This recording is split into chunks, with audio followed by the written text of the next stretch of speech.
आता नवरात्र उत्सव सुरू झाला आहे आणि नवरात्र उत्सवामध्ये अखंड दीप लावायची आपली परंपरा आहे. सगळेजण अखंड दीप जाळत असतात देवीच्या प्रित्यर्थ. तर प्रत्येकाला काय प्रॉब्लेम होतो की ज्यावेळेस दीप जळत असतो त्यावेळेस त्याला काजळी येते.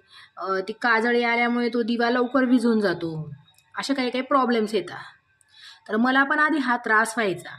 पण एकदा मी असंच एका ठिकाणी वाचलं पण आणि माझ्या बघण्यात पण आला व्हिडिओ की जर आपण ह्या तेलामध्ये ह्या जो दिव्यातलं तेल आहे त्या तेलामध्ये जर आपण कापूर घातला तर काजळी जी आहे ती कमी प्रमाणात येते पण कमी प्रमाणात येते आणि दिवा लवकर विझत नाही आणि तेल पण थोडं कमी लागतं. म्हणजे त्याचा खूप फायदा होतो. तर एक कापुराचा तुकडा म्हणजे हा जो आपला कापूर असतो ना, असा आपल्या कापुराचा एक तुकडा जो आहे तो आपण याच्यामध्ये घालायचा आहे.